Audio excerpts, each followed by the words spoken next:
If you want a happy life, you have to stop going back. I'm Mila Valam, I'm a neuroscientist, and today I'm going to tell you why you're going back and how you're going to stop it. Yes, you're going to stop it if you want to have a happy, fulfilling life, if you want to find a good relationship, right? So you know that that person is not good for you, but then you still keep coming back and you want to be strong. You want to receive that message and not reply right away.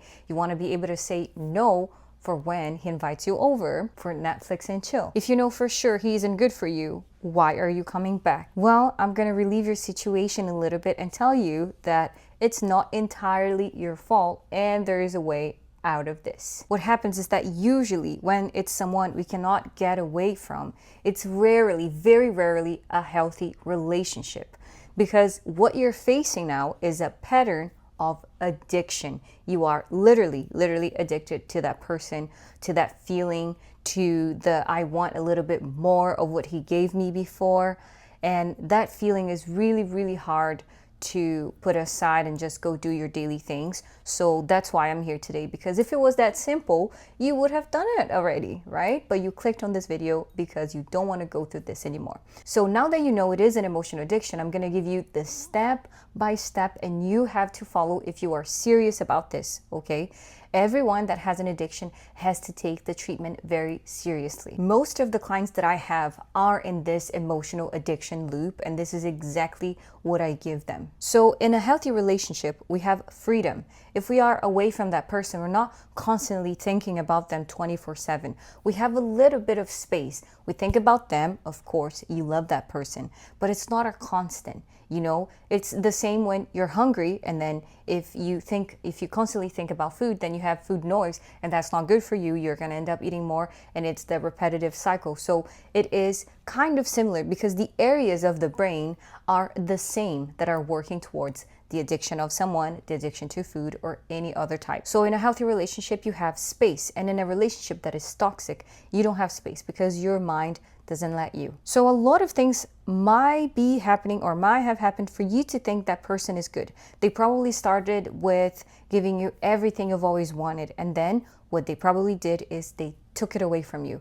And you're like, oh my God, I wasn't ready, right? So they give, and they run away.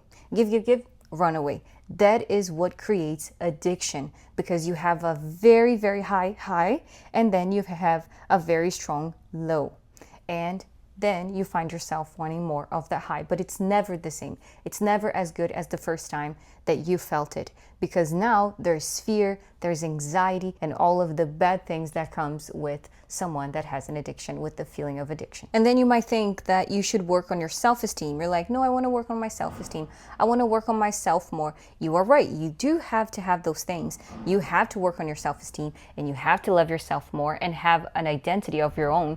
But the point here is not about how, like, the root cause. We're not trying to understand the root cause. We're trying to take you out of an addiction. Let's think of someone that has a drug addiction, okay? When we're trying to treat that person, we want them to be okay first without the drug, and then we initiate the other treatment, and then we send them to therapy. Then we give them medication for them to be more relaxed. Before we fix anything, we have to understand that you are in an emotional addiction pattern. Therefore, if you have self-esteem, we're still going to go back, because it's not about your self-esteem anymore. What we want here is to take all of the magic out of him. So step number one was exactly what we just discussed. You need to separate what it is that you feel from who you are. Who you are is not exactly how you're feeling about him, okay? It's not because you want him back that you have low self-esteem.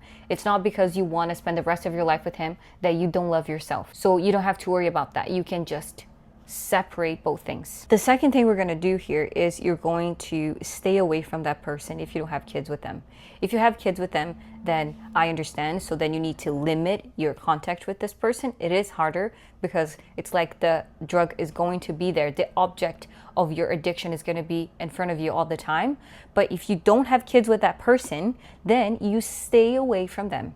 You are going to block them everywhere. Oh, but this is childish. Childish is what you're doing now, coming back without actually having a plan. You need a detox of what is harming you. Step number 3 is you're gonna find a replacement, because now you're gonna have more time in your hands, you're going to have more clarity, and your mind is going to be thinking about, maybe I shouldn't have done this. Maybe this time is going to be different. Telling you all of these lies because they are lies, okay? If that person wants you, they're going to come clean with a plan. They're going to be honest with you.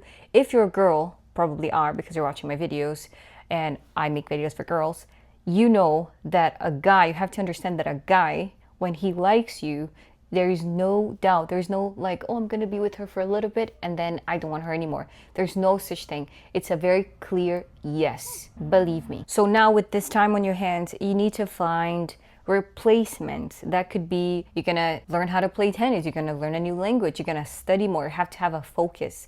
There has to be some novelty because then we're activating your dopamine system, the motivation. A lot of people think that dopamine is the neurotransmitter that tells us that something is good, but it's actually the right before. It's like, what am I gonna watch next? Oh, I'm about to see him. It's not exactly when you're there with him. It's the anticipation. So when you bring in novelty into your life, you have that activation, but for things that are healthy for you. So what we're trying to do is we're trying to kind of mimic all of the good feelings that you had when you thought about him with things that are actually going to take you somewhere. It's not what he's going to do for you. He's not going to take you anywhere. Maybe your dopamine is not going to spike right away, but then you have to insist, because when you first met him, you were not like, oh my God, this is the best person I met. First conversation.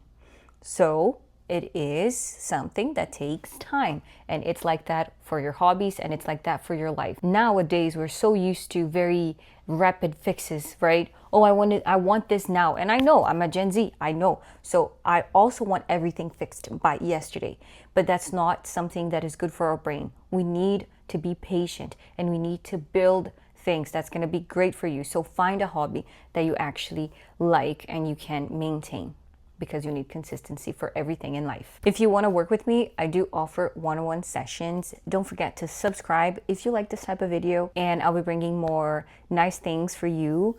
And I want to talk about the brain and how we can be healthier and happier and achieve our dream lives. And of course, I'll be talking about relationships too, because it's something that I've been studying for so long and I've had so many problems with. So I kind of know what I'm talking about. Thank you so much. I'll see you in the next video. Bye.